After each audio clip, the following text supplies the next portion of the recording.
বয়স্ক বাবুলাল রিকশোতে বাচ্চাদের স্কুলে নিয়ে যায়।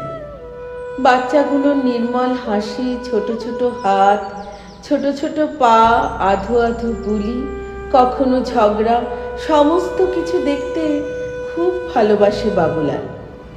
তাদের প্রতি এক অজানা অপথ্য স্নেহ অনুভব করে সে। তার দেশের বাড়ির নাতিকে খুঁজে পায় এদের মধ্যে। তাকেও খুদেরা খুব ভালোবাসে। বাবুলাল তাদের কাছে রিকশো দাদু। নিয়ম মাফিক প্রতিদিন একই কাজ। একদিন স্কুল থেকে ফেরার সময় রিন্টুকে খুঁজে পায় না বাবুলাল। স্কুল গেটের বাইরে দাঁড় করানো রিকশোতে সব বাচ্চারা এসে বসে, কিন্তু রিন্টু আসে না।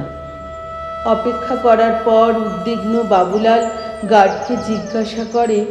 গার্ড সদুত্তর দিতে পারে না। বাবুলাল ফোন ইউজ করে না, প্রয়োজনে পড়ে না। কিন্তু আজ সে তাড়াতাড়ি বাকি বাচ্চাদের নিয়ে রওনা দেয়। রিন্টুর বাড়িতে যত তাড়াতাড়ি সম্ভব খবরটা দিতে হবে। রিন্টুর মাকে বিষয়টা জানাতেই তিনি চিন্তিত হয়ে পড়েন। খবর যায় রিন্টুর বাবার কাছে। বড় ব্যবসায়িক শত্রুতার কারণে রিন্টু অপহৃত হতে পারে, এ কথা সবার মাথায় ঘুরপাক খাচ্ছে। একটুও সময় নষ্ট না করে পুলিশে খবর যায়। পুলিশ আসে। সন্দেহের তালিকায় রয়েছে বাবুলাল। অপহরণের ক্ষেত্রে তারও ভূমিকা থাকতে পারে।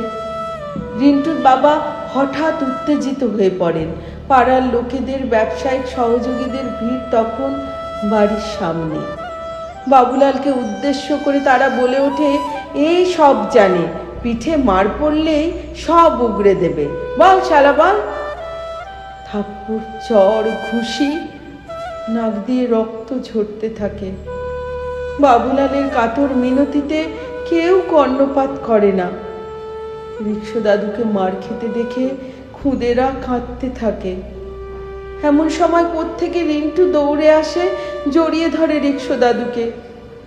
দাদু কিছু করেনি গো, আমি বন্ধুর বাড়ি গেছিলাম, খেলতে গিয়ে অনেক দেরি হয়ে গেল, ফুপিয়ে ফুপিয়ে বলে রিন্টু।